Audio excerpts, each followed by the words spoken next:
Warm welcome to all of you.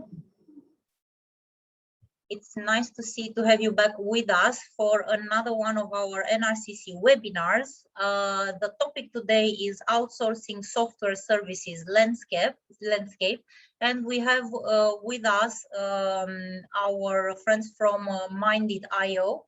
Our speaker today will be Lucia Stoicescu. She's the co-CEO of the company. As you already know, you are kindly asked to keep your mics on mute at all times during the presentation. At the end of the presentation, we're gonna have a Q&A session, and then you can intervene live or have your questions answered, the questions that you left us on the chat. If you think of anything during the presentation, if you wanna details on some topic, or if you have questions or observations, please type them in the chat and we'll approach them all when we get to the Q&A. Other than that, as you probably noticed, we are live on Facebook, and this is a recorded. We're going to record this webinar so that it's also available after we close the webinar.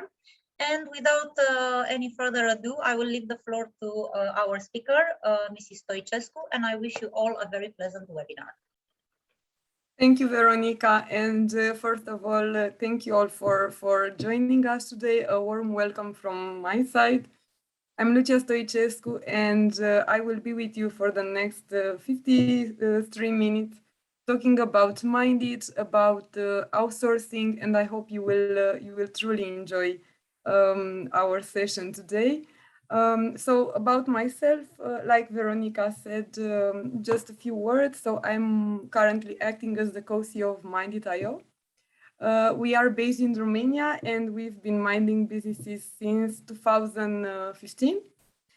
I'm a mother of two, and I have a background of 16 years in the IT field in a variety of roles. So my professional experience covers expertise in the operations, in the management of IT, telecom, and business process management, in consultancy, in people management, risk management, and process improvement. And for the last 5 years, I've contributed to building the fastest growing IT outsourcing Romanian company.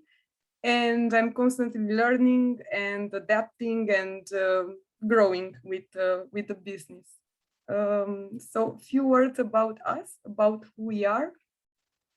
So I'm lucky to be part of the Romanian-based community of people that covers broad range of technologies.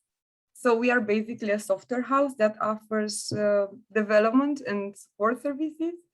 We cover landmark projects, or we work with leaders, IT industry leaders or leaders in their domain. So I'm very proud of saying that. We are spread over 9 cities in Romania with a total of 170 colleagues. And we position ourselves like a kind community that envisions it will shape the world of outsourcing. And these are big words, but we know that our aim is to be partner of choice and an employer of choice. And in 2021, 58% of our colleagues came as referrals from our existing colleagues. So this is what we call employer of choice. And we also say that we're technology partners. So our partners are typically big enterprise customers who need technical understanding and business domain understanding, or smaller companies or even startups who need quick expansion and technical expertise combined with entrepreneurial mindset. And so far, we have been together with our customers in delivering consultancy and projects for retail, for fintech, banking, e-health, electromechanical switches, pharma, plant-based food, electronic signature, but we basically call ourselves industry agnostic once we're entering a partnership for the long term. And long term is very important to us because we've learned in all this year that nobody knows the business better than the one running the business. So we know we have a lot to learn from the business domain perspective in order to bring the most value. And our partners learn alongside with us when it comes to trends and technologies. And our expertise lies so far in Switzerland, with our major customers being the lead travel retailer of the world or the lead telecom provider, or in Germany. So these are the markets in which we had the strongest portfolio, but also in US, in France, Austria, and in Italy. So it comes only natural that we're looking into learning about the Netherlands market and how we can get there. So we followed NRCC and became a member this year, and we think we have a lot to learn from them and from the whole network, actually. So and at the beginning of this year, we had a pitch day in Mindit, and I was the one pitching the idea that Mindit should also be present in the Netherlands market. And you know that when you have an idea, you usually get to implement it. So here am I today, and since then, constantly learning about this. And I've also heard that the Dutch invented the gin. Not sure if that's quite true, but if it is, you know, for me, it's already a sign of great taste. Yeah. So today we're going to talk about outsourcing, because this is what we do and this is what we've learned these years. And, you know, which are the questions to ask if you haven't outsourced or you want to diversify your portfolio? What really matters when partnering with an outsourcing company, and what do you need to provide on your side? How does this help the whole community, and how does this evolve over time? And then if you're interested, I'm more than happy to tell you about how it works in our case, and how do we do it, and some case studies and some concrete expertise of how it works. And as Veronica said, I'm very much encouraging you to use the chat, and I'm happy to address any questions. We'll have enough time, and we'll save time for this at the end of our presentation. So let's start with why and what happened in 2021. Well, with the digital transformation, organizations have become, you know, more and more dependent of the success of creating applications and extensions that IT could provide. And most certainly, IT has become like a key competitive edge for most of the organizations, even if they're not in IT or in tech. And the outsourcing landscapes changed a lot in the past years, because it's no longer about the best price wins. It's changed a lot about the scarcity of resources and the availability of talent, and more and more companies look for creating a competitive advantage or a differentiator. And they're typically looking for a partner, ideally nearshoring or outsourcing, who can create value and create it from the beginning, because companies, you know, can't wait today for years before delivering values. And a lot of the outsourced jobs that were created in the last 2 years came as a consequence of digitalizing healthcare, education, finance, banking. And look, this year we had our first project in food tech. So let's see what comes next. So in 2022, it became obvious that companies needed very fast response. So fast response to the only change that, you know, that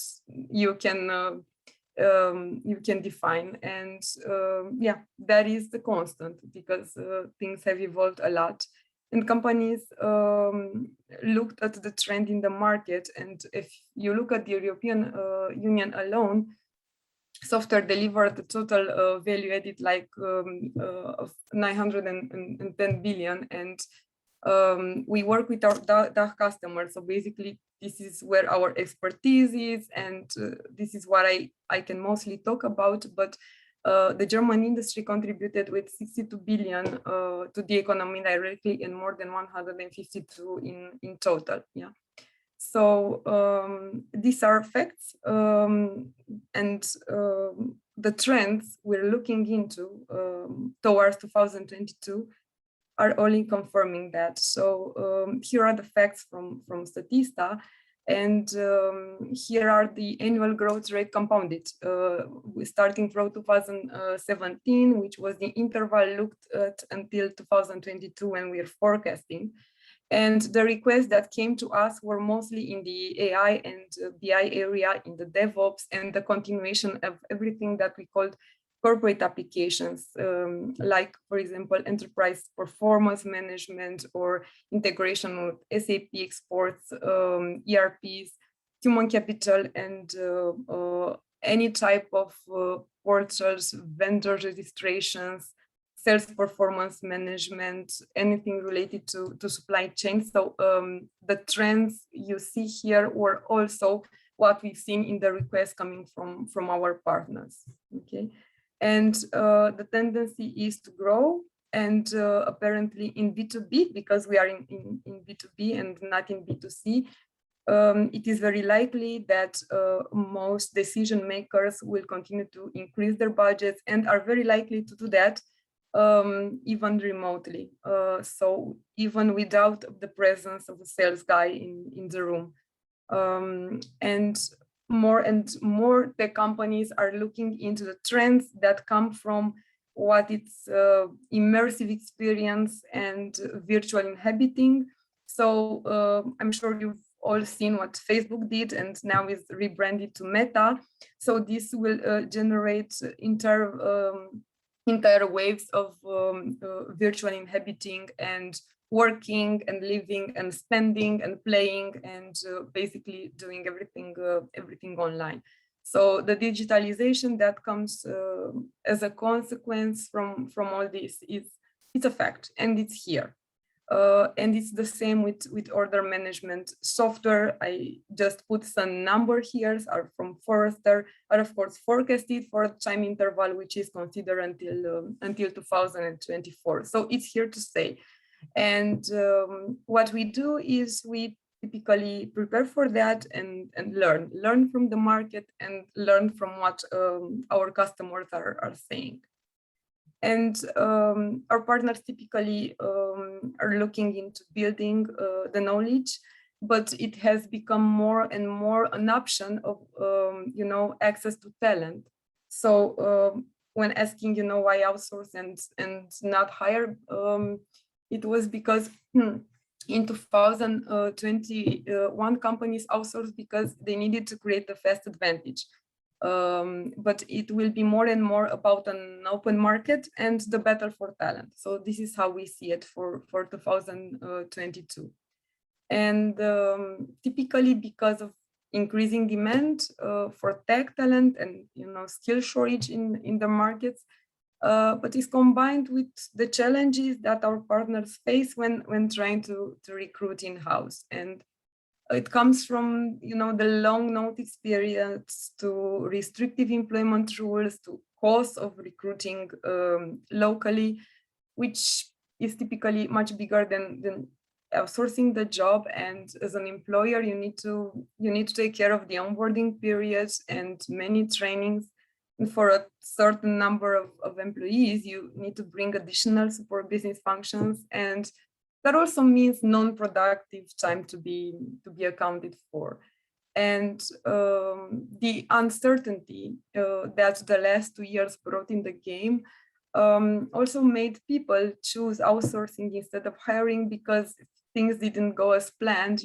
This was like an easy way out. And yeah, and it's the advantage that most of the tasks can be done remotely. Yeah.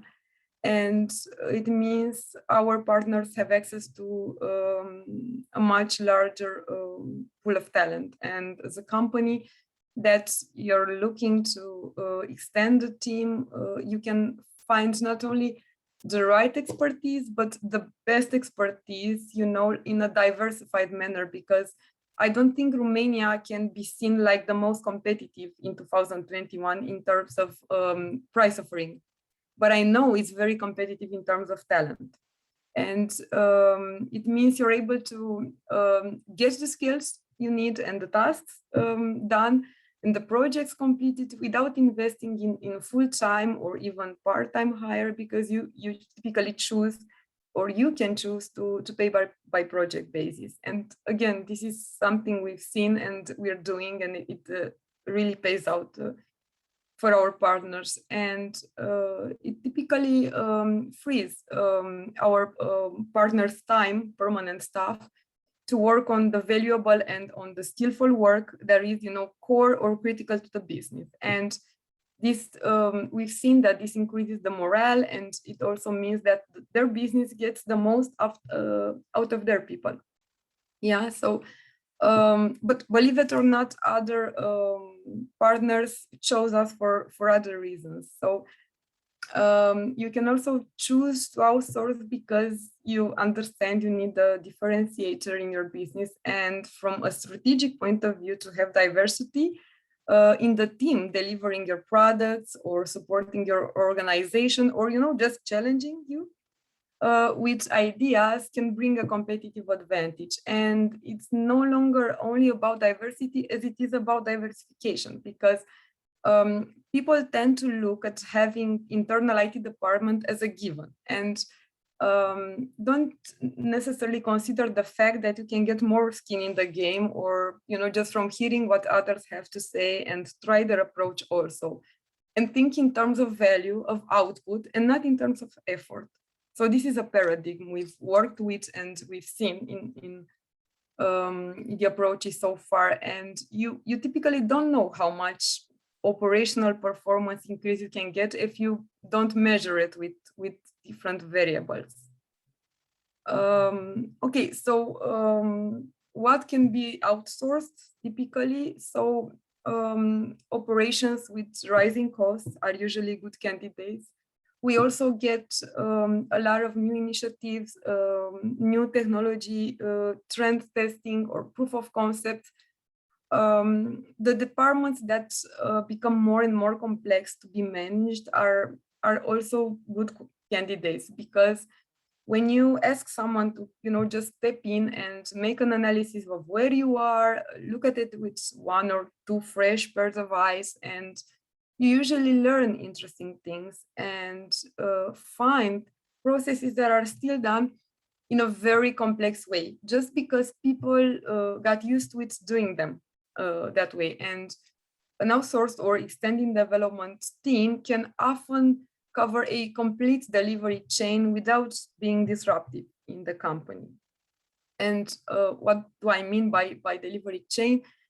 Complete delivery chain, it's usually a vertical in terms of the systems involved, or a horizontal in terms of the type of activities, like from the concept, analysis, design, user interface and experience, the actual implementation, testing, deployment to production, or maintenance and support, because these are typical services that we've seen and we've offered. And then comes the question of, if you haven't outsourced, or you are outsourcing but you're looking into building a new strategic business line or a new advantage, or something that hasn't been tackled before, either internally or with your existing customers, or you just want to diversify your partner's portfolio. So I think the most question you can start with is your why. So what do you want to achieve?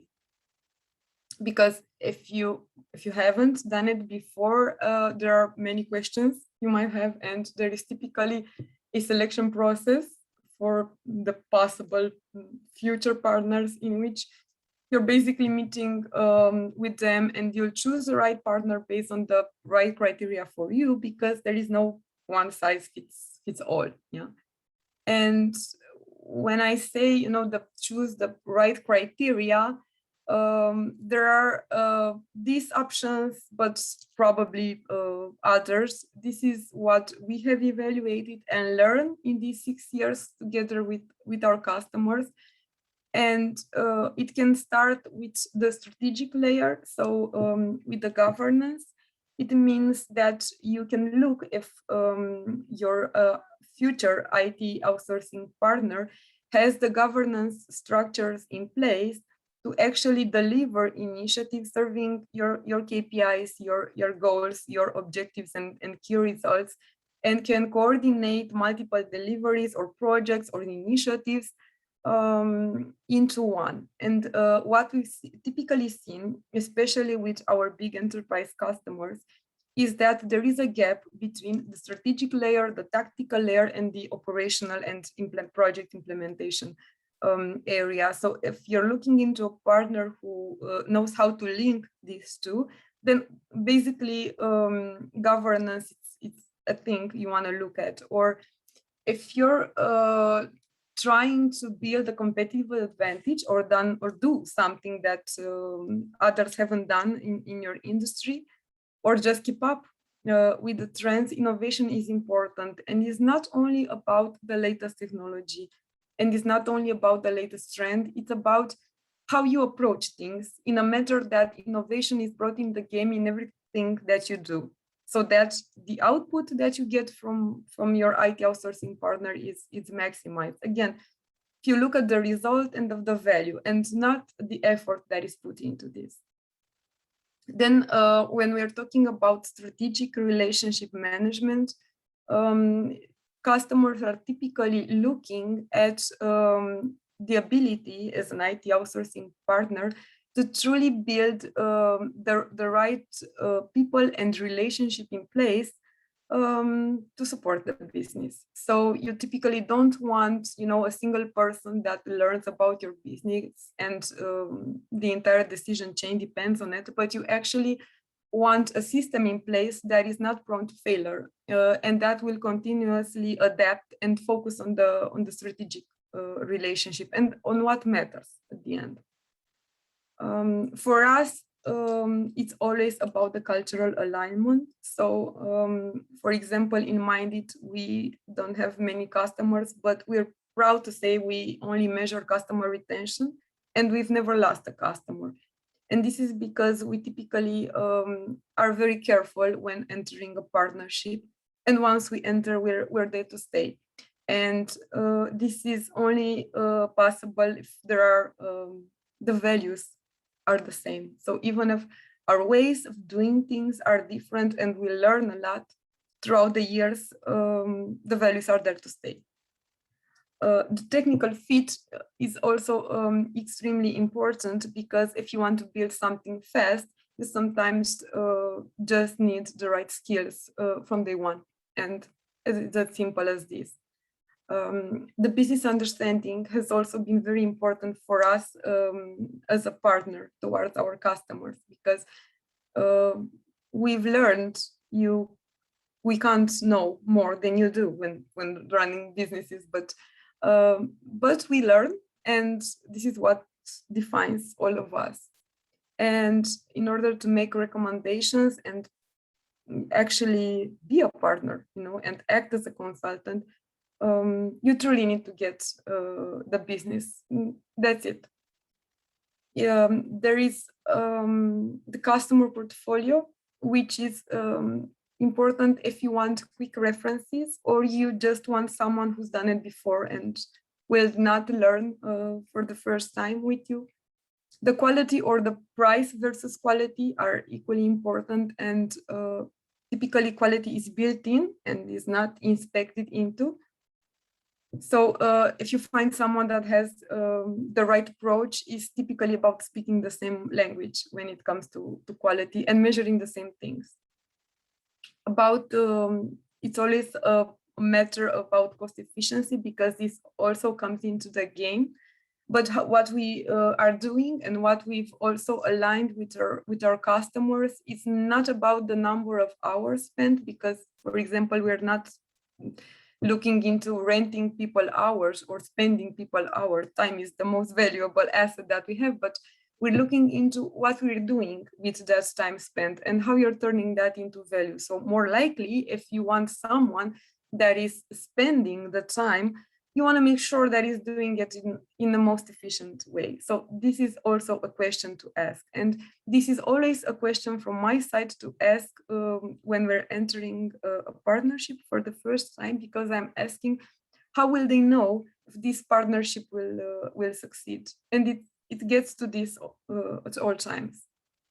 It can be about communication and collaboration, because 90% of the management time is spent on communication and only the remaining on strategy. And of course, this is important to speak the same language. It's about the transparency, and this goes the both ways, because it requires, as a software provider to be transparent, but it also goes hand in hand with the decision chain for our partners, how decisions are made, and what is the impact, and how these are communicated clearly and transparently.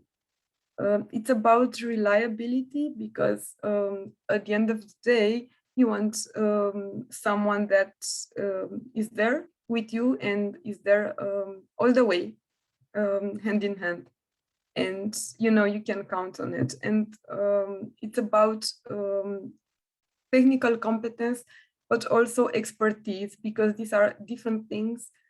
Because expertise is what you have gained and is not a linear approach, is not hand in hand with the number of years that you gain in building technical competencies.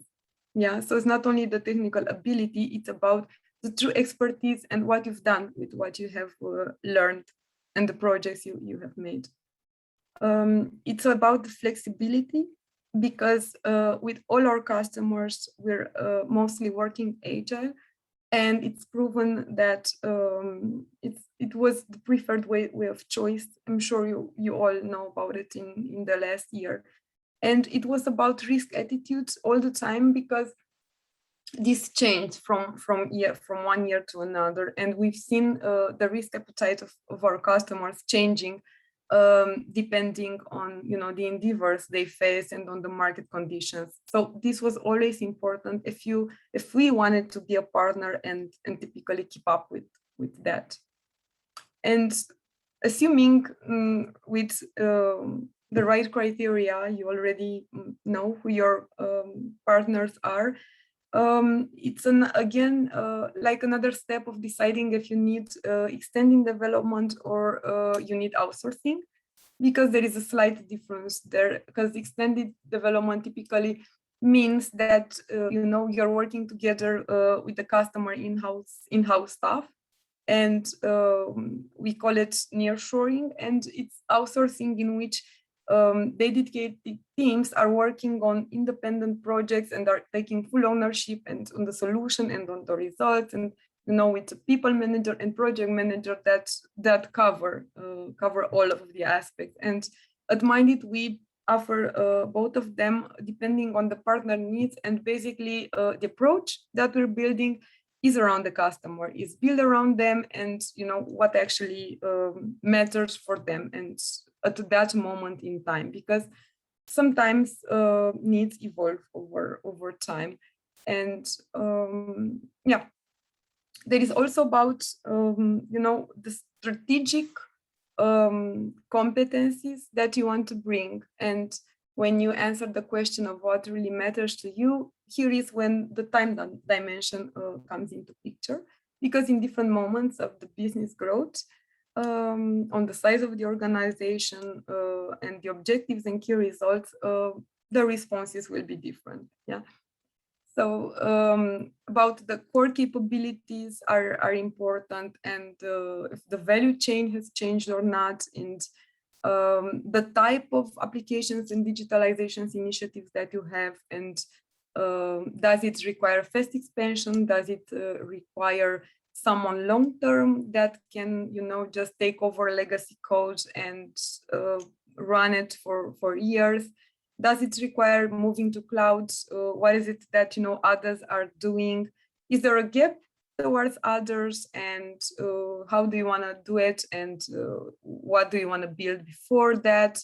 what do you want to keep in-house and what do you want to outsource, and many more of that. So do you need a partner to actually get more done, or do you need a partner to actually get the right things done?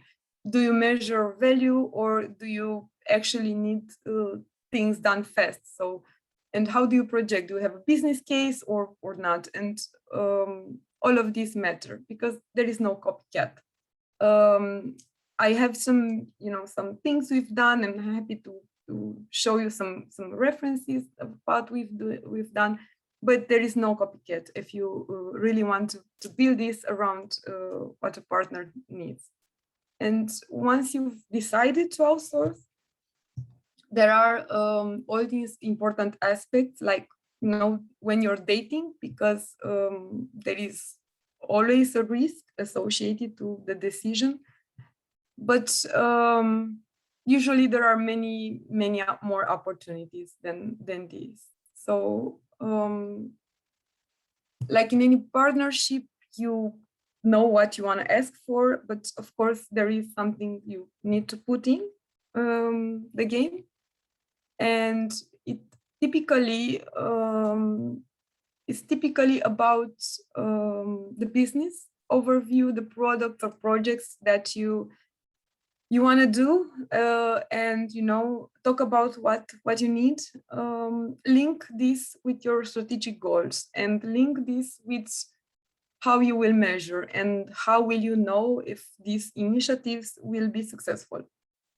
The as-is situation, so the more transparent you are here, is typically that the more likely you are to get what you actually need, because what you need, what you think you need, and what you actually need are sometimes slightly different things.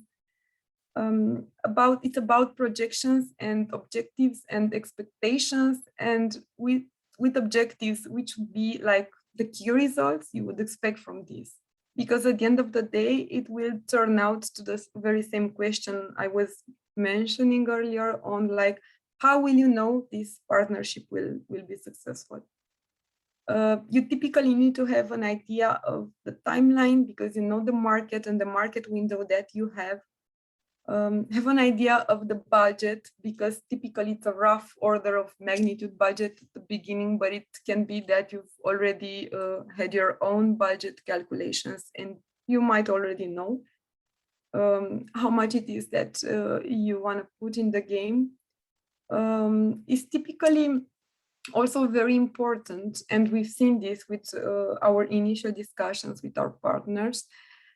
Any initiative is driven by people, and in order for that initiative to be successful, you may do a wonderful job in selecting a partner to implement that, but you also need someone internal that can actually drive the change or the disruption or the initiative or the whatever that will mean for your business. And the early on involvement of this person is usually a good thing from our experience. And there are things that you know very well you don't want, and these are hard limits that is important to mention from the beginning.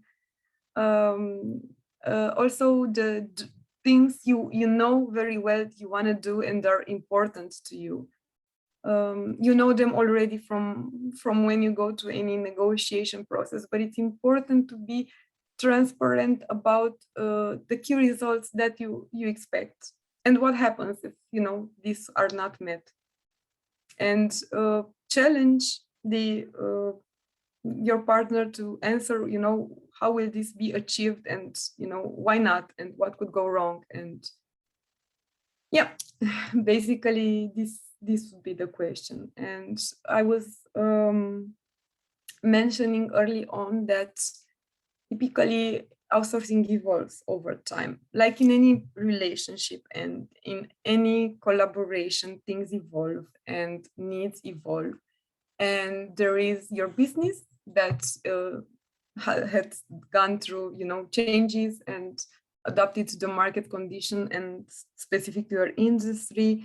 There are the people that learn from your business and grew with them. So it's never the same thing, that it's not a recipe that you can, copy and paste from one year or another. And typically we've seen that our partners are not even projecting their needs like in the typical regular budgeting ways they used to do until now, because it's more about the continuum than about the fixed time periods. And key results are typically measured more frequent. So it's more about quarterly reviews than yearly reviews. It's more about using AI and Melee and, learning from the business and what others are doing, and, just adjusting through that. And if you want to outsource fast, an easy solution, it might be to choose a partner that has done it and, already has a methodology in place to start the collaboration and maybe the right expertise for over a very short time notice. But it's always a good idea to look at, what the customer needs, and for us as an outsourcing partner, how will we be able to support their growth.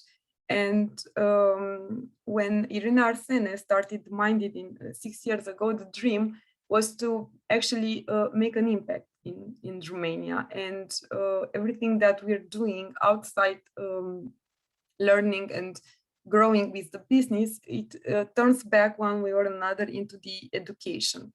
And when looking at the landscape, the students that we have, so we have now almost 10,000 students that are graduating yearly, and the English proficiency language is pretty well ranked among the global ranking, like measured by EF with high.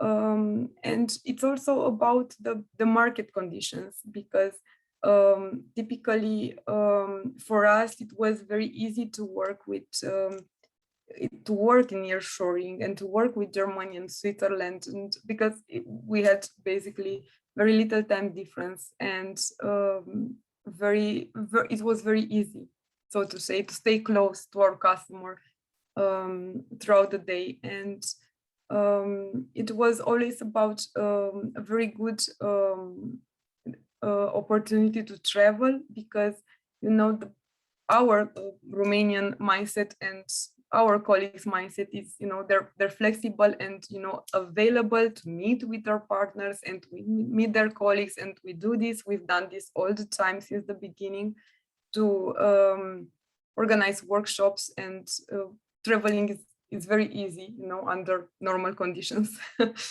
I'm not including the last 1 year and a half into this statement, yeah. And the universities are usually keeping up with the high demand that we have when increasing our teams. And we're not looking only at Bucharest. For all these years, we've looked also in Cluj, in Galați, in Constanța, in Oradea, in Iași. So this is where our people are. So we're also interested into how we can contribute and give back to the community with that. Yeah. So a few words about how it typically work for us. So we typically invest a lot in learning and keeping up with the technology. Most of our people have good expertise in customer direct facing. So over 75% of my colleagues talk to our customers daily. And we encourage as much as possible this interaction, because this is when learning is accelerated. We cover a broad range of tech stack technologies that our partners require it, and we like to think about ourselves that we're doing it with pleasure, that we're doing it with hand in hand with our customers, because this is what Minded does, because we truly believe in long-term collaboration, in constantly learning with and through our customers, in sharing the culture and the values, and basically acting as one team. And some of the expertise that that I've promised to share, it's we've just just 18 of things we've built, but many more. It's about the BI area and data warehouse, anything related to the what we call corporate applications development, and a lot of the integration area, specifically in banking, healthcare platforms, and many applications in the retail industry. And we have already a very strong portfolio that we're proud of. Like, for example, one of our customers is the banking award winner in 2020 in Germany. So we've been with them like in adding new features on top of old platform, rewriting completely the platform, moving from B2B to B2B2C, which they acquired through the white labeling concept. We've been through them through all the stages, from the business pain first, and then making recommendations, implementing, actually writing the code. Also very important in terms of heavy integration, we've migrated the bank middleware together with our partner from IBM tech stack to TIBCO, and we've become TIBCO partner this year with complete rewriting and redesign.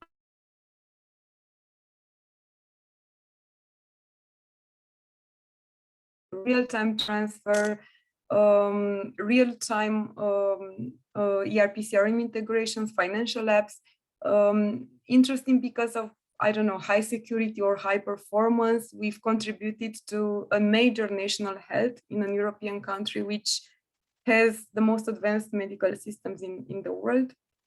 Interesting because of the amount of data that is in the game, because it's the retail case in which we are handling huge databases and like more than 6 terabytes of data that are ingested and transformed, near real-time pricing and price positioning and gathering, and near real-time price distribution for assortment in 2,000 locations all over the world, and many more. Yeah, we've done one of the projects that I'm most proud of is that this year we've brought what used to be a configurator in a car's world to the food tech industry. And yeah, this is something, if you would have asked me 2 years ago, I've never imagined we would learn so much about the food tech. And I'm so happy and, humbly proud that we have this chance. And all in all, I just, want to leave time for questions. And as Veronica said, we can be in touch at any time. We are glad to help the community, and we have a lot to learn from you also. And maybe, Veronica, we should just see if there are questions, or if not. Well, we don't have any questions on the chat.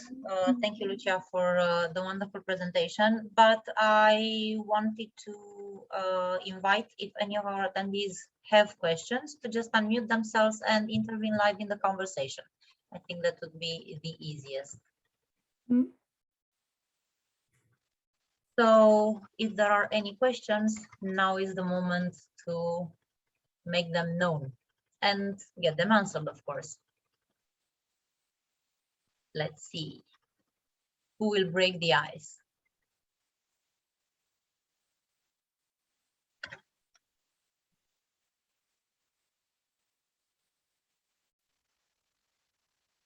No brave ones, or I take it the presentation was so perfect that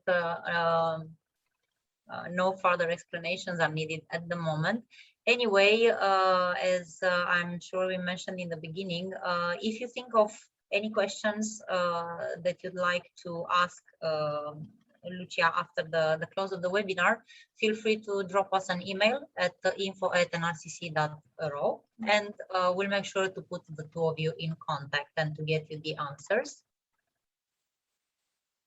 Also, this webinar, the recording of the webinar will be available after we close it on our Facebook page. So if you wish to revisit it later and you then get some questions, the same procedure will apply. Just drop us an email and we'll make sure to put you in contact with Mindit.io.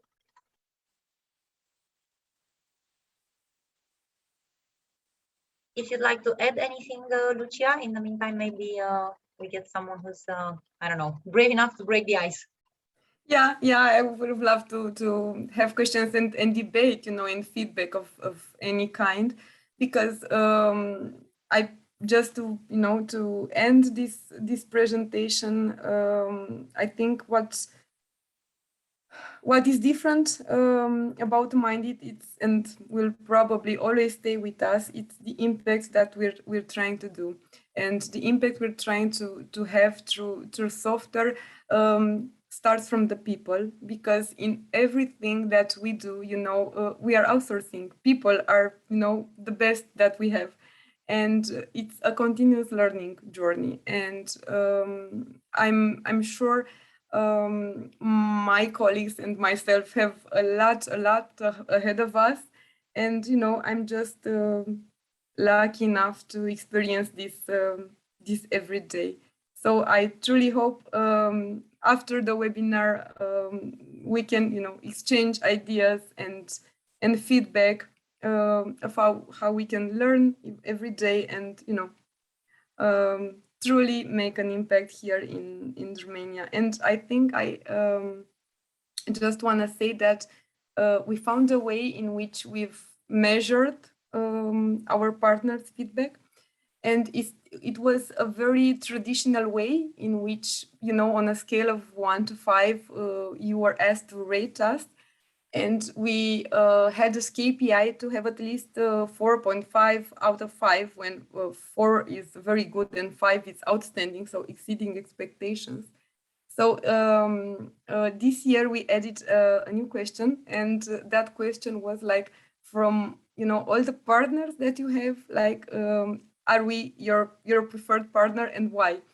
And this is what we're measuring now. And just constantly learning how to work with our best version of ourselves. And yeah, it was a nice experience. So we're still gathering the data. I'll let you know how it went until the end of the year.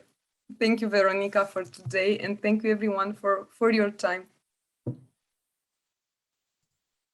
Well, thank you again for the presentation, and thanks to all of you for being here with us today. Before we close, I'd like to remind you all of our next webinar that will be next Thursday on the 11th of November, starting at 2 p.m. We are welcoming you online to discuss about the HR trends in 2022. And the speakers will be from Wise Finance Solutions. So make sure not to miss it, just register and log in. Well, since we don't have, if we don't have anything else to add, I suggest we close this webinar. Again, thank you all for joining us. Enjoy your afternoon and see you next time. Bye-bye, take care. Thank you all, bye.